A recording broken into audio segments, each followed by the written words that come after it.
तर मैत्रिणींनो, आज मी तुम्हाला या व्हिडिओमध्ये मोंढ्याची माप परफेक्ट मोंढ्याची माप कशी काढायची आहे ती मी तुम्हाला या व्हिडिओमध्ये शिकवणार आहे। आता तुम्हाला जर मोंढ्याची माप परफेक्ट काढता आली तर बरंच जसं म्हणतो की पूर्ण ब्लाउज आपण व्यवस्थित शिवला जातो, पण मोंढ्याच्या मापामध्ये आपल्याला अडचण येते। तर ती परफेक्ट मोंढ्याचं माप कशा पद्धतीने काढायचं तर या व्हिडिओमध्ये आज मी तुम्हाला शिकवणार आहे। व्हिडिओ जर आवडला तर व्हिडिओला लाईक करत चला, शेअर करा आणि आमच्या चॅनलला सबस्क्राईब करा। तुम्हाला जे पण व्हिडिओ पाहिजे तर तुम्ही मला कमेंट्समध्ये कळवू शकता। जसं एकदम तर मी सगळे व्हिडिओज नाही अपलोड करू शकत कारण खूप साऱ्या कमेंट्स येतात, पण त्यावर जसं पण जमेल तशा मी कमेंट्सवर व्हिडिओ तयार करत चालेल, कारण माझ्या लक्षात येऊन जाईल की कोणाला कशा पद्धतीने काय काय शिकायचं आहे, तर मी ते व्हिडिओ त्या पद्धतीने टाकू शकते। आता व्हिडिओ जर आवडले तर प्लीज व्हिडिओला लाईक करा। जे नवीन व्हिडिओ बघत आहेत तर प्लीज चॅनलला पण सबस्क्राईब करा आणि व्हिडिओ आमचा शेअर करत चला। आता हे बघा, हे मोंढ्याची माप कशी काढायची। आता ज्यावेळेस आपण मोंढ्याची माप काढतो त्यावेळेस ना प्रत्येकाची मोजण्याची पद्धत जी आहे ती वेगवेगळी असते। आता जेव्हा कोणी मोंढा मोजतो तर कोणी अशा गोल राऊंड मोजत असतो, पूर्ण गोल राऊंड मोजतो, परत वरती शिवणामध्ये परत एक्स्ट्रा मार्जिन जे काय असेल त्या पद्धतीने, परत बाहीचा आकार पण आपण गोल ह्या पद्धतीने मोजतो। अशा खूप साऱ्या पद्धती आहे की जो ज्याच्या पद्धतीने कटिंग असते त्या पद्धतीने तो करत चालतो। पण मी एक सांगेल, जसं ज्या याची कटिंग तुम्ही बघता, ज्या चॅनलवरती कटिंग बघता तर पूर्ण त्याच पद्धतीने पूर्ण कटिंग बघत चला आणि पूर्ण स्टिचिंग बघत चला। त्याने काय होतं, जसं कारण काय होतं बरेचशा लेडीजचं जसं याचं कटोरीचा पार्ट आपला व्यवस्थित येत नाही, तर मग 2-3 व्हिडिओज बघायचे, त्याच्यावर तो कटोरीचा पार्ट काढायचा। नंतर ही कटिंग जी असते, ही साईडची कटिंग जी असते ती वेगळ्या पद्धतीने असते, कटोरीचा पार्ट त्यामध्ये एकदम व्यवस्थित तो बसला पाहिजे। किंवा साईडचं जसं म्हणतो आपण मोंढ्याचं एक बघतो, गळ्याचं एका साईड एका जणाचं बघतो, फिटिंग एका जणाची बघतो, आणि हे सगळं मिक्स झाल्यानंतर जसं की आपल्या त्या ब्लाऊजमध्ये काय चुकतं हेच लक्षात येत नाही। तेव्हा नेहमी लक्षात ठेवायचं, ज्यांची कटिंग पूर्णपणे जे पण तुम्हाला आवडेल त्याची पूर्ण कटिंग बघत चला, त्याचा पूर्ण स्टिचिंगचा व्हिडिओ बघत चला, जेणेकरून तुमच्या काय अडचणी आहेत तर तुम्ही ते सांगू शकता आणि त्यावर आम्ही पण व्हिडिओ बनवू शकतो किंवा समजून सांगू शकतो। आता हे बघा, मोंढ्याची माप काढण्याची खूप सोपी पद्धत मी तुम्हाला शिकवणार आहे, व्हिडिओ पूर्णपणे बघत चला। आता ज्यावेळेस आपण काय करतो, हा मोंढा घेतो, मोंढ्याची माप काढतो, आपल्याला असं वाटतं की छातीच्या मापाप्रमाणे आपण मोंढ्याची माप काढत चालतो।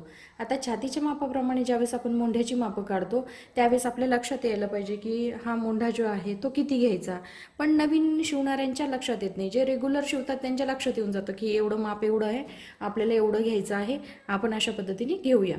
पण यामध्ये काय चेंजेस करावं लागेल, कारण काय होतं, जे नवीनच शिवणामध्ये पडलेले असतात, शिलाईचं काम करत असतात, त्यांच्या लक्षात येत नाही हे एवढं घ्या, पण त्यामधलं मूळ कारण किंवा कशा पद्धतीने घ्यायचं ते लक्षात येत नाही। आता हे बघा, मी सोपी पद्धत सांगते। ज्यावेळेस आपण मोंढ्याची मापं काढतो त्यावेळेस आपल्याला काय करायचं आहे, पहिली तर आपण उंची मोजून घेत असतो। आता ब्लाऊजची उंची, जेवढी ब्लाऊजची उंची असेल तेवढी आपल्याला ब्लाऊजची उंची घ्यायची असते। हे बघा, आता ब्लाऊजची उंची किती आहे आपली 13 इंच।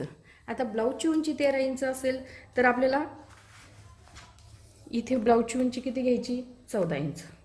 आता ब्लाऊजची उंची 14 इंच घेतल्यानंतर आता इथे आपल्याला काय करायचं, जे साईड फिटिंग असते, ही जी साईड फिटिंग असते आपली, इथे आपल्याला काय करायचं असतं, ही आपल्याला मोजायची असते। आता बघा, इथं साईड फिटिंग किती आली आपली 8 इंच।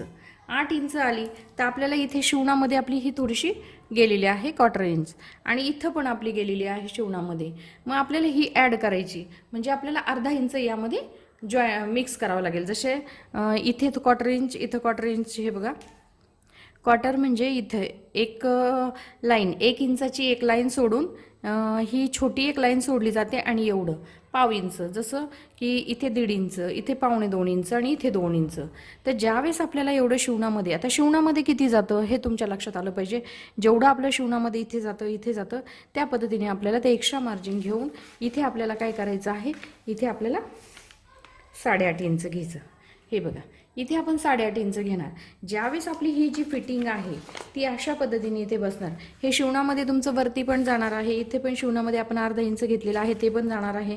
आणि जे उरलेलं आहे, जी फिटिंग आहे ती साईड फिटिंग आपली जेवढी आहे तेवढीच येणार आहे. आणि हा मोंढा जो आहे, हा मोंढा पण आपला व्यवस्थित बसणार आहे. आणि ह्यावरून मी तुम्हाला सांगितलेलं आहे की कमरेच्या मापावरून मी इथे फिटिंगचं पण इथे मी मोंढ्याचा आकार कसा द्यायचा आहे तो पण सांगितलेला आहे. म्हणजे जसं आपण इथे आपण 1 इंच 1.5 इंच कमरेच्या मापानुसार मी त्या गोष्टी सांगितलेल्या आहेत.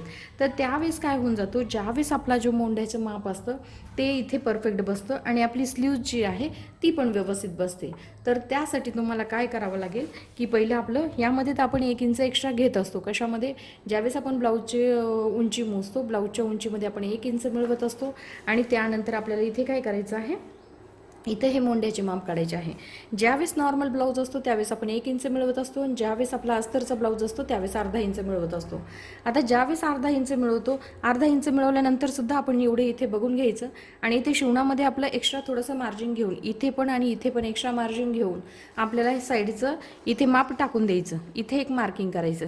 इथं मार्किंग केल्यानंतर शोल्डरचे माप तर आपण इथं काढलेलं असतं. इथे मार्किंग केल्यानंतर इथे ह्याचा चौकोन तयार करायचा. चौकोन तयार केल्यानंतर इथे आपण ज्यावेळेस कमरेचे माप घेतो त्यावेळेस इथे आपल्याला मोंढ्याच्या ज्या गोल आकार जो आपण मोंढ्याचा देतो तो मी तुम्हाला सांगितलेलाच आहे कशा पद्धतीने द्यायचा आहे. तर त्या पद्धतीने आपण मोंढ्याचा आकार जो आहे तो देऊ शकतो. आता मी तुम्हाला खूप सोप्या पद्धतीने हे मोंढा कसा काढायचा आहे तो मी तुम्हाला शिकवलेला आहे. आता यामध्ये तुम्हाला जे काही समजलं नसेल तुम्ही कमेंट्समध्ये मला विचारू शकता, त्यावर मी तुम्हाला परत समजून सांगू शकते. पण मला तरी नाही वाटत, कारण जे पण नवीन शिकणारे असतील, जे नवीन यामध्ये पडलेले असतील शिवणामध्ये, त्यांनासुद्धा ह्या गोष्टी खूप लवकर कळतील. आणि तरीही नाही नसेल समजलं कोणाला तर तुम्ही मला विचारू शकता, मी त्यावर परत व्हिडिओ बनवून आपल्याला सांगू शकते. आता व्हिडिओ जर आवडला असेल तर व्हिडिओला लाईक करा, शेअर करा आणि आमच्या चॅनलला सबस्क्राईब करा. धन्यवाद.